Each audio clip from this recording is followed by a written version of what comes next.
This is WWE superstar Drew McIntyre, and you're listening to the WWE Podcast. The champ is the one that everybody wants, me. Becky Lynch is going to WrestleMania. Claymore!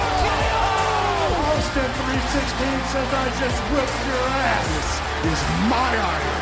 You're going to acknowledge me. Hey guys, welcome to the WWE Podcast. It's time to talk Monday Night Raw as we are just, 5 days away from the Saturday night main event. The in-between PLE, it's like a C-level PLE, but it could definitely over-deliver. I don't see why it couldn't. It's a PLE that many of us, if you want to call it that, kind of forgot about, one that is a filler PLE, but again, certainly could have major implications as we head towards our next real PLE. And I certainly think that given that Saturday night's main event is a big deal, or used to be a big deal, I think they're going to try to over-deliver here. And yes, we kind of got some rushed matches set up this week, but they didn't have any time. They didn't leave themselves, 2 weeks to actually put this PLE together. But we've got some interesting developments as we now have a triple threat. Yes, expectedly, but we have one for the World Heavyweight Championship with Gunther, Finn Balor, and Damien Priest. I think that is actually going to be a really, really good wrestling match. That was going to be a lot of fun. Yes, it's a triple threat. It is insanely overused, but it's fine. It'll be fine. This is, again, a kind of a stopgap PLE in Saturday night main event. So we're going to talk about Raw. We're going to talk about the CM Punk sit-down interview. The Wyatt Sicks were in action against the Final Testament in an outcome that I actually really, really liked. We have some women's action that continues the Women's Intercontinental title tournament with Lyra Valkyria advancing. We had a pretty big pop for Io Sky, which is encouraging. I don't know if Damage Control has finally dissolved quietly. Hopefully it has.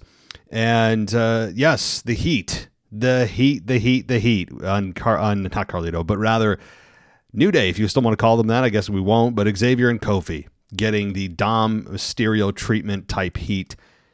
It was great. It was great, and it almost makes me want to cheer them now. Yes, I'm that kind of fan with these guys where I boo them when they're baby faces, but I may cheer them when they're heels.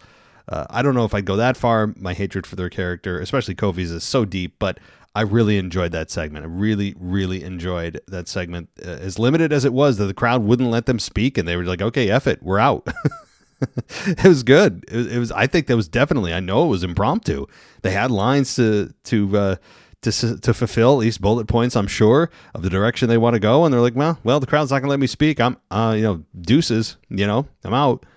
So we're going to talk about that, and that certainly led the show in terms of headlines. But first, before we get to anything, I want to thank all of you who have joined us on Patreon. I do appreciate it. It is a lot of work to put this together nearly every single day with the posts that we make. But I know you guys are certainly craving wrestling content and are big fans like myself, and I really do appreciate all the support we have on Patreon.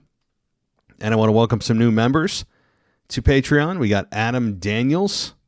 Adam, thank you for joining us on the WWE Podcast. Muhammad, thank you as well. So if you want to join Patreon and also get your shout out and get your ad-free experience and get your Discord server that you can chat anytime with other fans of the show and wrestling, more importantly, patreon.com/WWE Podcast. You can also follow me on X at wrestling_audio.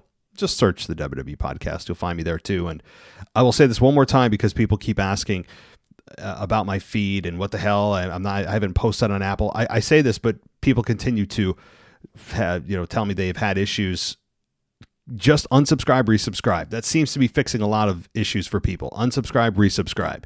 I think there was something funky that happened with my feed. Apple says it's fine, but I think something happened in a glitch like a month and a half ago, and it still is online, but it kicked a lot of people off my feed. And those that were following the feed somehow got disconnected from it, and you have to unsubscribe to resubscribe. So that's what I would recommend that you do. You can also subscribe on Apple, though, for an ad-free experience, too. So, okay, let's get going. Let's get going into Monday Night Raw. Let's start at the top. I do want to talk about Xavier and Kofi, but we're going to talk about Gunther coming out. That said, okay, I said I was going to talk about Kofi and Xavier. They did get the cold shoulder at the beginning of the show from production crew members. Kingston tried to bump fists with Alpha Academy, but everyone was giving them the cold shoulder. So that was kind of a nice touch. So Gunther comes out though. Lillian Garcia is, as we know, is back, and it's great to hear her voice. So Gunther's out in non-wrestling attire in his suit.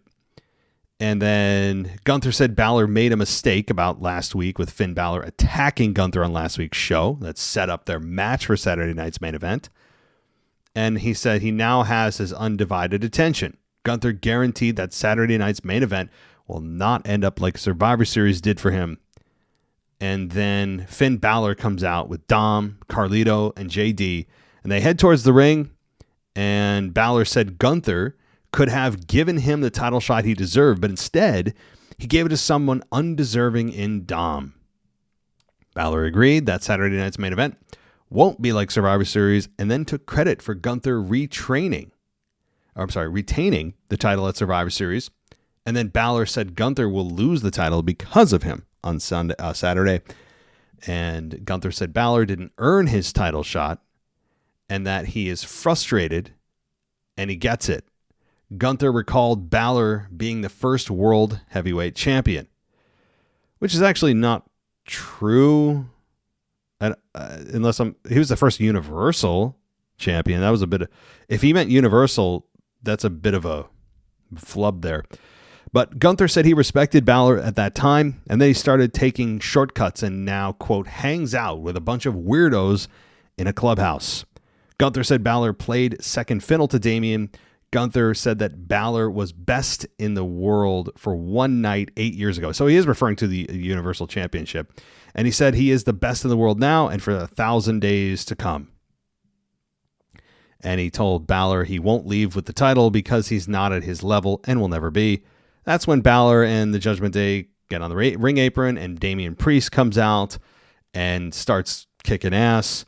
And Gunther clotheslined Priest after he did and set up for a power bomb, but then Balor broke it up with a sling blade, and he hit Gunther with a coup de grace from the apron. Priest got up, but he was going to go for a double choke slam and ends up getting 3 coup de grace from Finn Balor. So Finn Balor and Damien Priest far from over, which is, I'm really excited about that.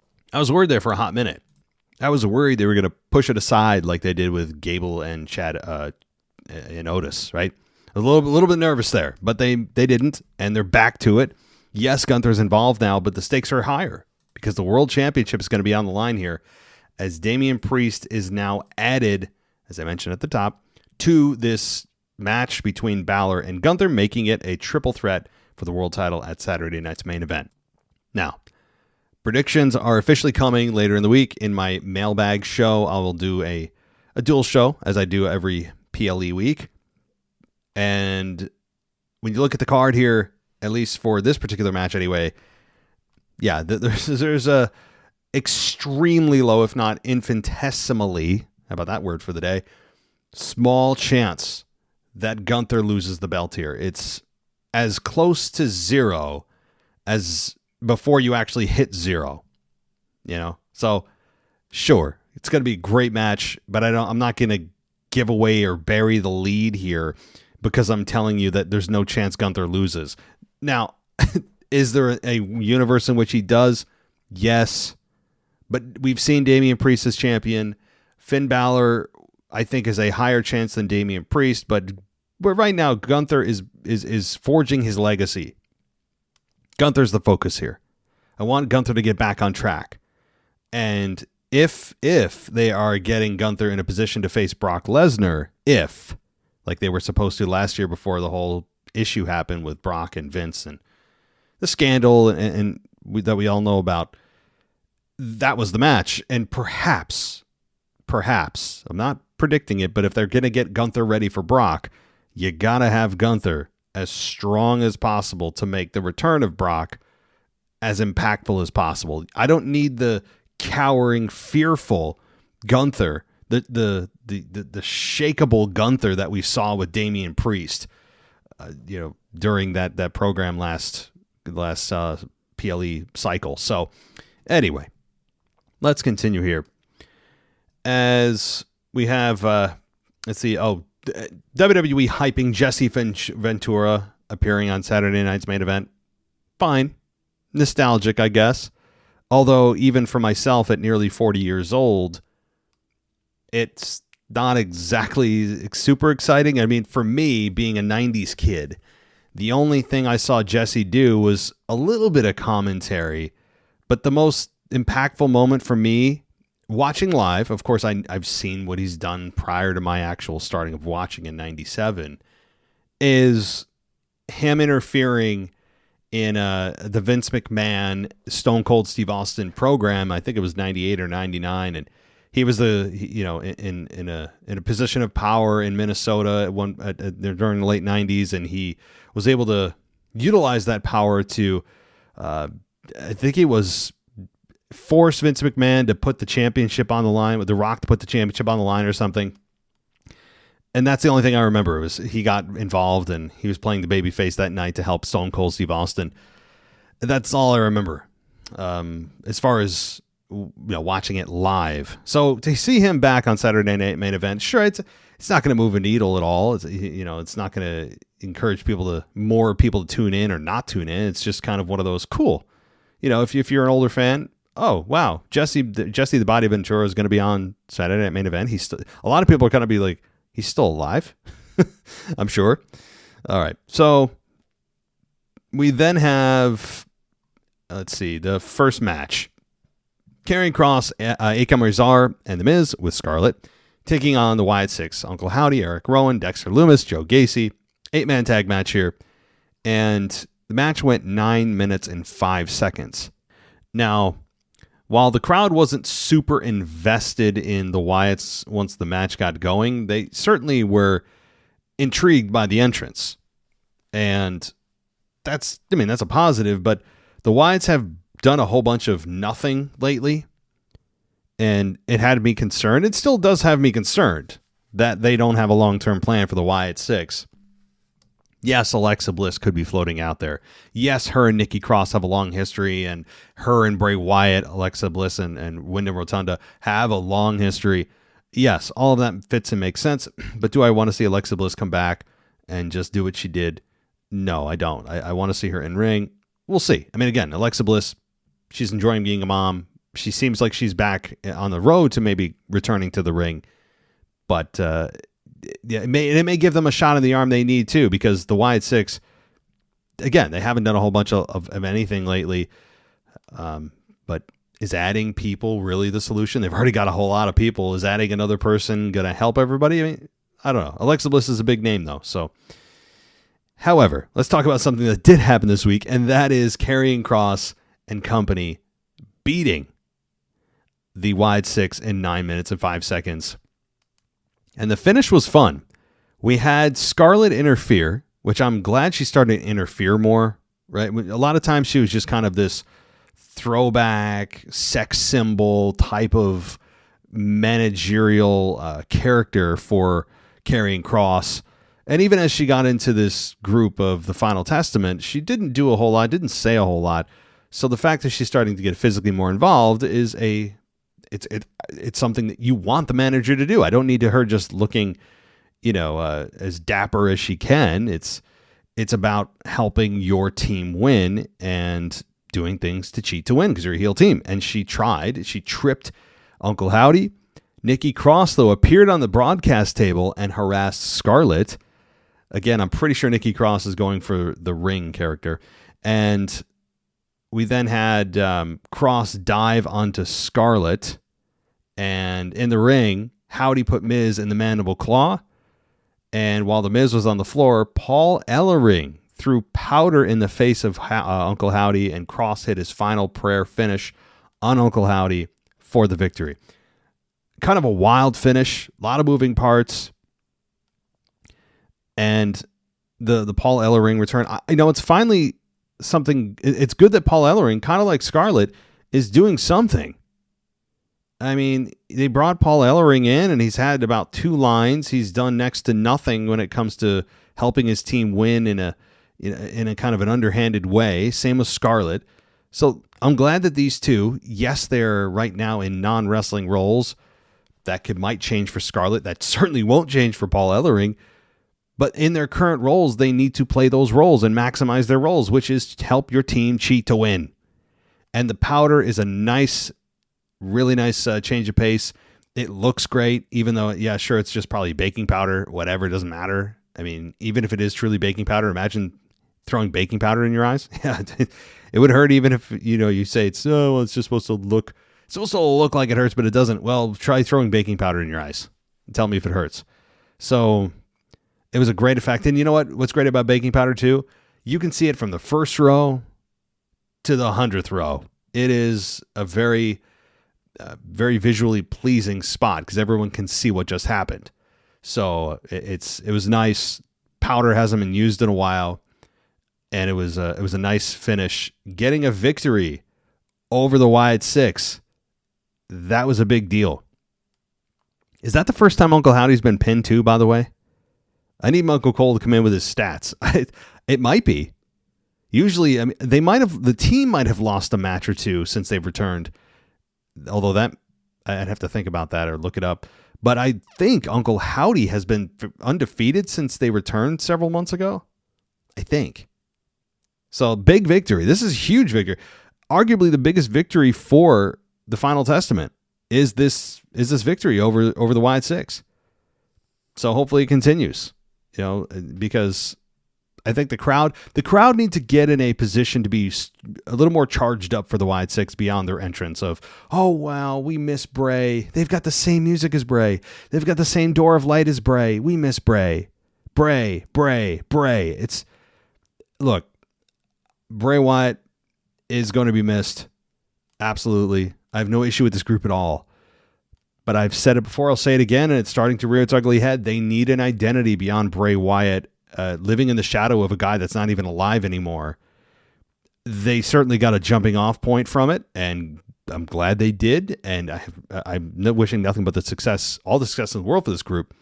But they need to push things beyond Bray.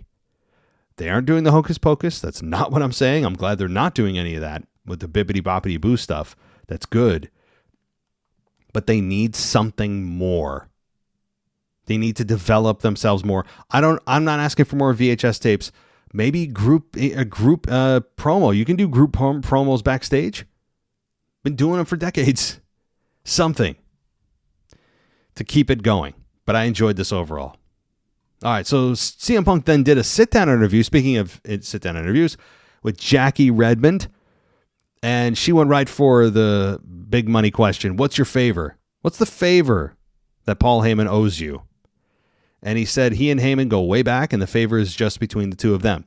So she asked the question, knowing that she's not going to get an answer, and she didn't, and we didn't, and it's good. Imagine if he was like, "Yeah, what I asked for was a match against Roman Reigns at WrestleMania. I want my WrestleMania main event," or if that was the case, he'd be challenging for a title. Maybe it's a Royal Rumble entrant. I don't know. I don't know what it is, but imagine if he just kind of like, yeah, I'm asking him for this. Of course, we're not going to know via that method. We're going to know when it actually happens. So, but you got to ask the question, and I appreciate the attempt at a journalisming. Anytime you attempt journalisming, it's a good thing, even if it is one that's in professional wrestling. We then had Jackie, that is, ask Punk about Seth Rollins, and he said he doesn't hide from fights. He's more confused than anything about Rollins' hatred of him, and he said he doesn't hate Rollins. Punk said a 16-year-old Rollins came to him and asked Punk to train him, but he said that he wanted him to train him for free, and that people leave that out. That part of it out of the story. And he said he'd probably hate himself if he had to live in his shadow. And Punk said he did everything that Rollins did before he did, and said Rollins did a great job of filling in, but now second string has to return to the bench. Redmond thanked Punk for his honesty, and that was the end of that segment. That was I like these interviews that really create a different tone. You're not in front of a live crowd. You don't have to work off of their reaction. You don't have to amp up your emotions. You can just speak frankly and like a human being. And I think there's a lot of power in that we don't see a lot. Now, I'm not asking for every week for there to be a sit-down interview. No, because the DNA of wrestling is to be in front of a crowd and getting a reaction. Right? And the live crowd didn't pay to watch you on the Titantron. They could have done that at home for free. But what I'm saying is, every now and then, these sit-down interviews, more often than not, are an awesome change of pace. I don't know a whole ton off the top of my head of bad sit-down interviews. The only really bad one recently that comes to mind is Bobby Lashley and his three sisters. Remember that? Anybody else? That was like, what, 4 or 5 years ago? If you don't know what I'm talking about, what the hell is he talking about? YouTube it. It's horrible. All right. It was also very disturbing and weird, unintentionally. Just search Bobby Lashley three sisters. Check it out. All right. No, it's not Two Girls, One Cup. All right. It's nothing like that, but it is a little weird. The story came off weird. Bobby Lashley is never a great promo. An exceptional all-world generational athlete, but his interviews and promos have never, ever, ever been very effective or, progressive, if you will.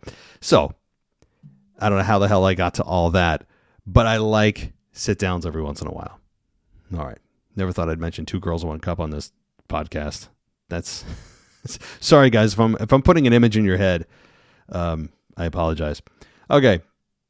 Women's World Champion Liv Morgan versus Dakota Kai. Thank God. You know what? Thank God I'm talking to myself. Like, I don't have a co-host right now. I think the co-host would have left. They're like, what kind of unprofessional jerk is talking about the Two Girls, One Cup right now? And if, by the way, if you don't know what that is, the answer is to not Google it. I don't even think you can anymore. Even though now that I told you not to, don't do it. Okay. You've been warned. Don't do it. Okay. Women's World Champion Liv Morgan took on Dakota Kai in a non-title match. This match lasted 7.5 minutes with Liv Morgan beating Dakota Kai. Here's the finish. We had Morgan take advantage of a distraction with Pure Fusion Collective coming out, which is Sonya, Shayna, and Zoe. And Kai put Morgan down and had to kick Stark when she reached the inside of the ring. Kai also threw a kick at Baszler. And again, that's when Morgan tried to take advantage. But Kai stuffed her finisher, and Morgan caught Kai with a high knee. Morgan went up top and jumped at Kai, who powerbombed her on the way down. And then DeVille climbed down the apron until Dakota Kai kicked her back to the floor. And then Dakota Kai went for a kick in the corner that Morgan avoided.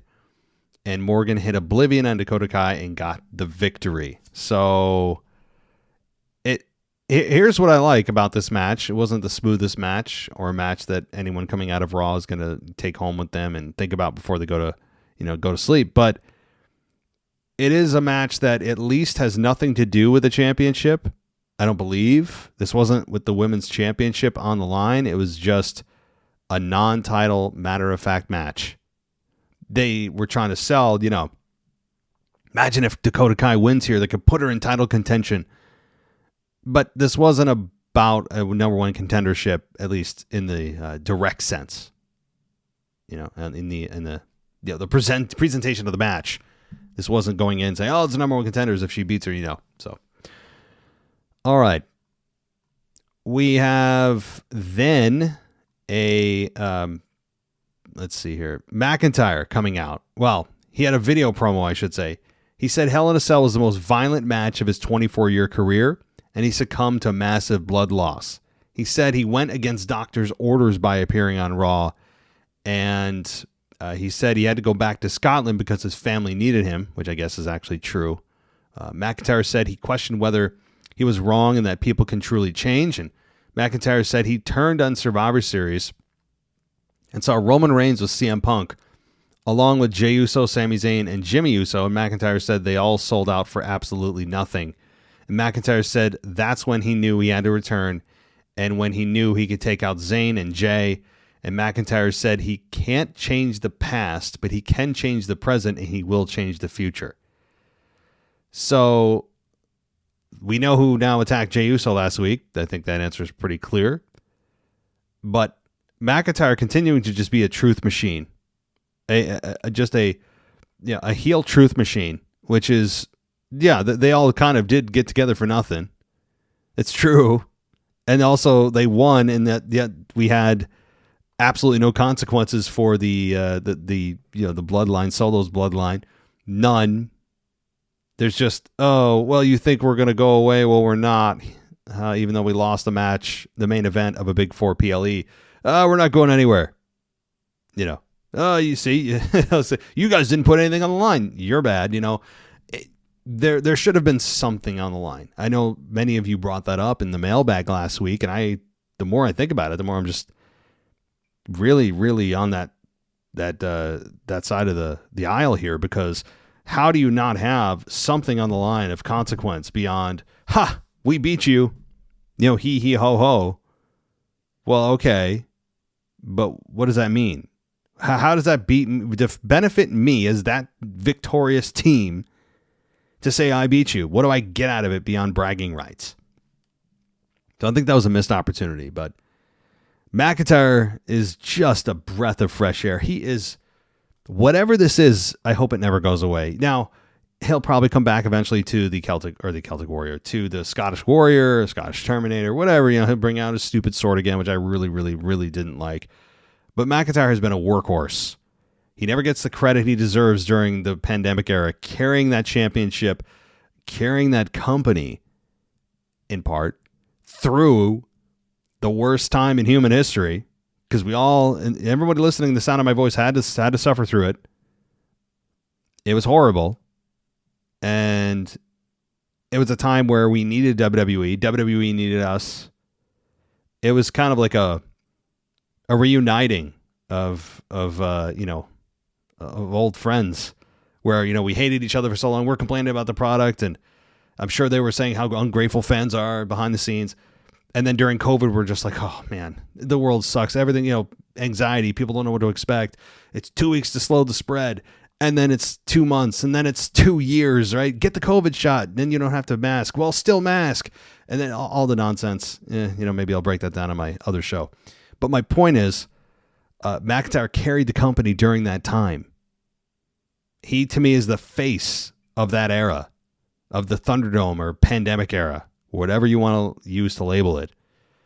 And every time he comes back, and including last night on Raw, it's just like, this guy just has found it. And he had it before. And it's not as if he felt lost as a babyface. It was getting a bit repetitive, yes.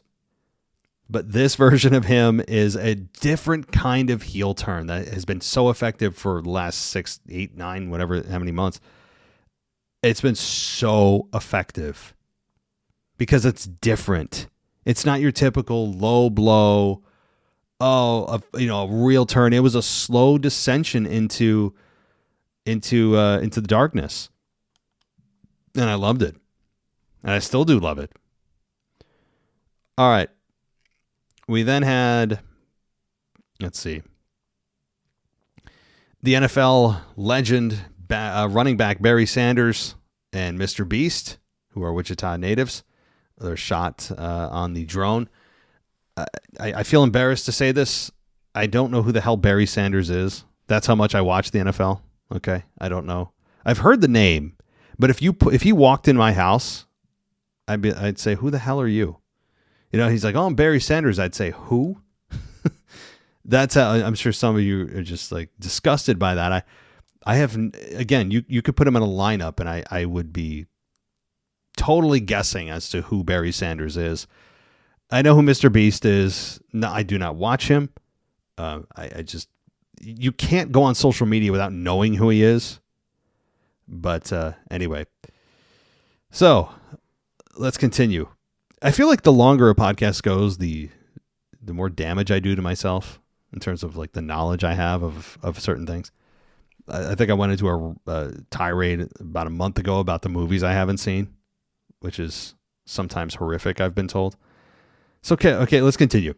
We have then WWE Champion Cody Rhodes. Yes, Cody Rhodes shown exiting the manager's office, the GM's office, Adam Pearce, while Kofi and Xavier entered the picture. Cody told them that they should both be ashamed of themselves because, of course, we need the moral compass to make sure he gives his 2 cents about how people should act. You know, we got Daddy coming in here to scold us about we're not being nice. You know, what the hell did they really bring Cody Rhodes there to simply give us his moral guidance on Kofi and Xavier? Do we really need that from the softest, most? I'm not even going to go into it. I'll stop. Now, outside of making sure we know how nice of a guy he is and that his moral compass is pointed in the right direction, why he was exiting the manager's office, GM's office here with Adam Pearce, one could assume it's about the trades, right? The trade deadline, so to speak. Probably about that. That is about a week, I would imagine. But other than that, we don't have a brand split anymore, folks. It's over. We just don't. Or at least one that is real. They have a lot of imaginary brand splits. We're very versed in those. We know how those go. We have a brand split or a draft every September now.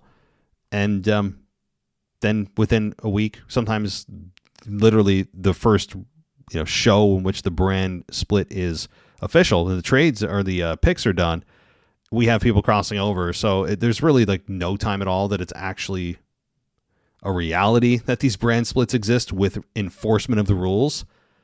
So, all right. Seth Rollins comes out and said that Punk has a career as a politician ahead of him, and he said Punk's interview was a masterclass in how to spin the truth.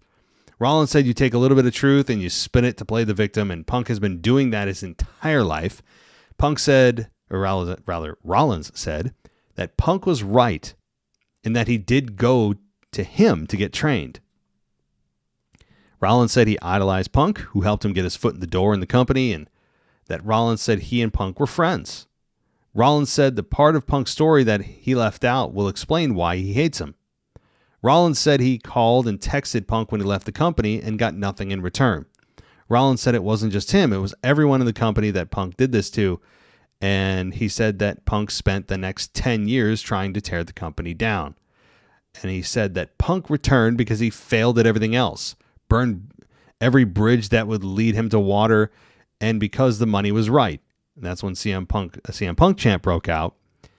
And Rollins shook his head and said he used to chant his name once upon a time too, and said he wanted to be just like him and follow in his footsteps, but he realized one day that Punk was a fraud, and that made him want to be better than Punk. So Rollins said everything Punk did in pro wrestling, he did twice, and that he also did the one thing that Punk can never do by headlining WrestleMania. I was thinking that too when Punk said that. Oh, he's done everything Rollins has done. It's like, no, actually, Rollins has done the one thing that you said you always wanted to do. So I'm glad he brought that up. And then Sami Zayn comes out. And Rollins told Zayn that they would fight again if Zayn was there to defend Punk. And Rollins said he didn't want to hear it and he didn't have time for it. And Sami told him that they both said things last week and they ended up fighting in the ring. And Sami said that that's bound to happen when they've known each other as long as they have. And it was wrong of him to accuse Rollins of attacking Jey Uso, and he apologized. Pretty long segment here, guys. So I'm just going to skip ahead a little bit. Zayn told Rollins that it's his business and he can deal with it however he wants. With McIntyre, that is. And Rollins thanked Zayn, who asked Rollins if they're good, and Rollins told Zayn they're good, and he appreciates Zayn letting him handle his business with Punk, and said it seemed like Zayn had some business with McIntyre that he needed to handle. And Sami Zayn said that he's going to face McIntyre at Saturday night's main event. And he's on the stage as he left, and he gets blindsided by McIntyre. Threw some punches, producers ran out, referees ran out. So I thought effective segment here. Effective segment. And the idea, though, that we're supposed to buy here, and it's not the worst thing in the world, but that Seth Rollins hates Punk because he said bad things about a company that he left, which happens all the time, everywhere, and that Punk didn't message him back. It's not the weakest thing I've ever heard by a long stretch here, a long margin, but it is a little bit. This is going to get me in trouble, but it sounds a little feminine to me. Now, being feminine in and of itself isn't a bad thing, but femininity should be left to women. That's what women do best. It seems like he's a little whiny. I can't say it. Now, is this the start of a Seth Rollins heel turn? Very well could be.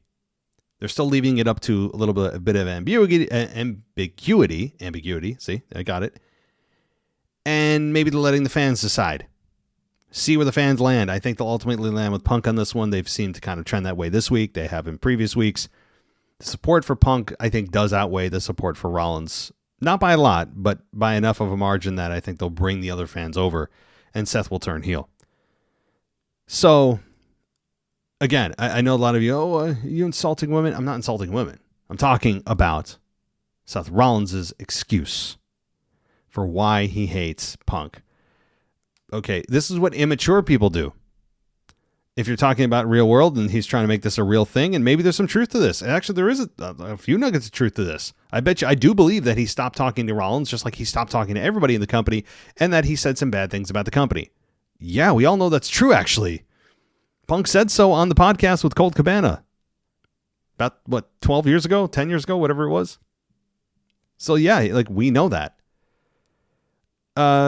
So you're going to get mad about a place that you don't own, but you work at, that Punk said some bad things about. Then you're telling me that you're angry and you were butthurt because, like many others in the company, not just you, he just stopped talking to you guys and went about his life. Such is the business, Seth. That's how it goes. Now, again, this is me trying to talk. If this is a real story, okay? If this is true, which, again, I don't know to what degree it is, but even in story, I would say it's a little weak. I'll go with it because Punk and Rollins does need to happen, and it's a year late. And they're still probably got some great promos to come. But it's a little weak that he complains, oh, you said some bad things about a company I work for, and you stopped texting me. You stopped texting me. And I know you did that to everybody else too, but what about me? It sounds like a little whiny. I want to say it's so bad, but that's what it is. So maybe it's designed to start to get the fans to kind of move away from Seth. But if it's not, and there is a lot of truth to this, oh boy, Seth, come on, man up. Man up. I know masculinity today is toxic, right? I don't care. I don't think it is. I mean, I'll stay off that topic on this show anyway, but it's needed in professional wrestling. I can't have the men acting like women on the show. And I think there was some feminine excuses here. Now, again, if you're a woman and you have friends that don't text you back and you get offended and you stop being friends with that person, fine. I honestly, people do that all the time. But if you're doing that as a woman and you decide, oh, well, she's not my friend anymore, nobody's going to be like, what? Women do that all the time. Women are different when they're connecting with other women and their friends. Women tend to, not all the time, tend to need more connection with their friends than men do. With men, I know at least with my friend group, I could not talk to them for, a year, 2 years, 3 years. And then we reconnect and it's like we haven't missed a beat. If you talk to women, they're like, no, I haven't seen her in years. We're not even friends anymore. It's like they don't even know who that person is. I don't know. Men, I guess we just have different friendships, at least the nature of them. So All right, let's continue here. I'm dragging ass. So then we have the women's Intercontinental title tournament match here with Lyra Valkyria, Zelina Vega, and Ivy Nile. This went 7 minutes and 50 seconds with Lyra Valkyria getting the victory. And the finish was Ivy hitting a double German suplex on both women. And then bridged while pinning Valkyria, who kicked out at 2. And then Nile followed up with another suplex for a 2 count. And Vega hit Nile with a code red and had the pin, but Lyra Valkyria drop kicked both women, and Valkyria hit Nile with her Nightwing finish, a nice looking one that got the victory. So the updated brackets are going to put Valkyria in the space of facing whoever's victorious in the Alba Fire, Kairi Sane, and Natalya match in the next round. Dakota Kai advanced last week, so she's going to face the winner of Zoe Stark, Raquel Rodriguez, and Kaden Carter. So we don't know when the finals are happening, by the way. I'm guessing not at Saturday night's main event, probably later in December. All right. We then have Kathy Kelly asking Kofi and Xavier why they berated Big E. Kingston and Woods felt it was a biased question, and they would go explain it to the people they needed to face, and Woods took a camera. Fans chanted New Day sucks. Well, I haven't heard that in 10 years. And Kingston acted bothered by the chant, which of course drew more negativity. And Woods pulled Dominic by acting like he was going to speak and stopping. And Woods said, "We didn't do anything to him," and tried to play the victim. And a Big E chant broke out several times. And again, they just dropped their mics and left the ring. This was just good. I mean, very good. You talk about going from just beyond stale, beyond your expiration date, years beyond your expiration date, to being totally reborn in a role. This is what a heel turn can do. And these guys, to their credit, have a lot of experience in the business. They don't have a lot of experience being heels, but it's working. And they are really going to get it to a boiling point where they want Big E to return. And again, I think it's the Rumble. I just foresee it where they just are running down Big E on a weekly or bi-weekly basis. They get to the Rumble, they're eliminating people. People are booing. It's like, middle of the match. Here comes Big E. That is how you do this. You do the Big E return during the Rumble. This is going to be fun. We then had Rhea Ripley versus Raquel Rodriguez in an anything goes match. 8 minutes long. Rhea Ripley ends up winning here. And it was Raquel going for the Tejada bomb. Ripley slips away, and Rodriguez ran into a chair that was wedged between the ropes, and Ripley then hit Riptide through the table and got the victory.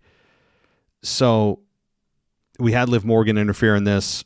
She had, she got her ass kicked when she first came out, then hits Oblivion and helps Raquel get the victory. So fun match, a little quick, but fun, and continues to, I think, get to the finale of Liv and Rhea. I think that's where we're headed. And Raquel, too, needs to find an identity. I don't know what to make of Raquel. I still believe she's in the heel role, a more natural heel. I don't need her coming out and flexing her back muscles like we're all supposed to be. Incredibly impressed with how big her deltoids are. I don't care. No one cares.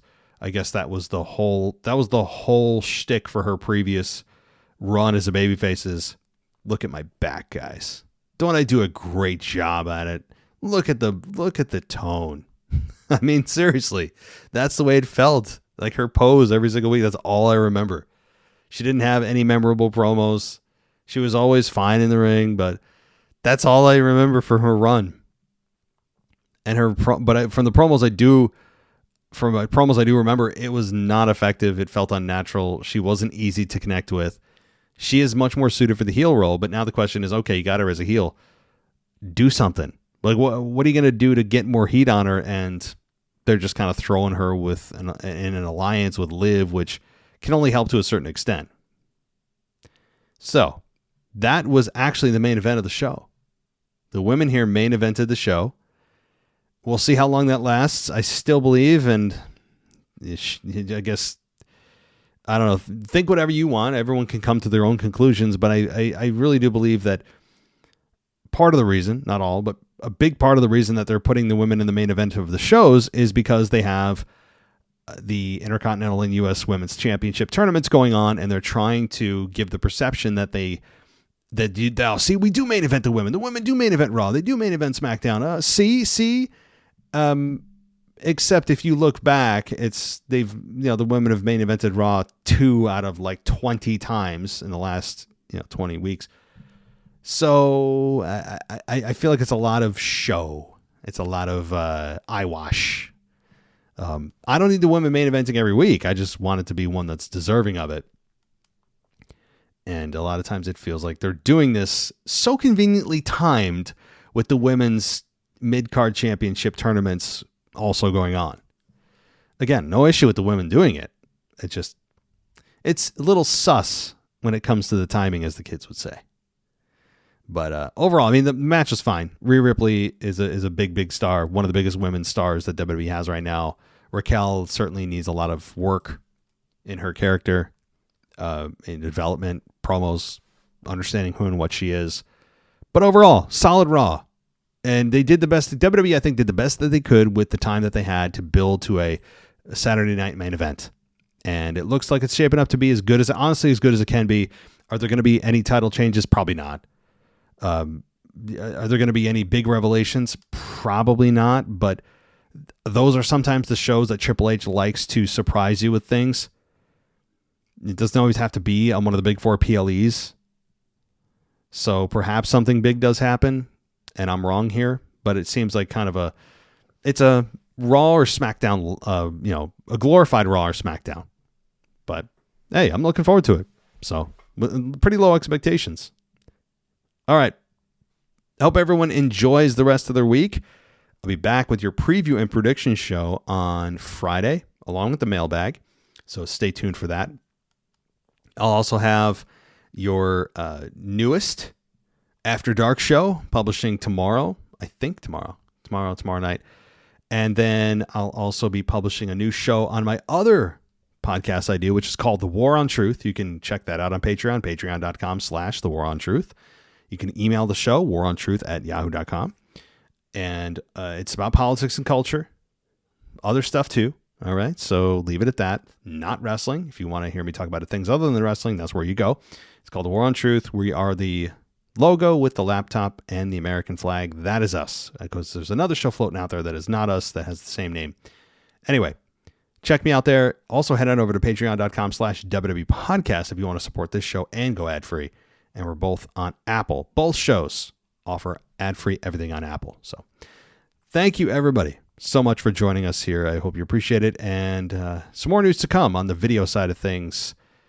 And that'll be maybe next time I'll talk about that. So everyone take care. Thanks for listening to the WWE Podcast. Don't forget to subscribe on your favorite podcast app so you don't miss a show, or head to WWEpodcast.com.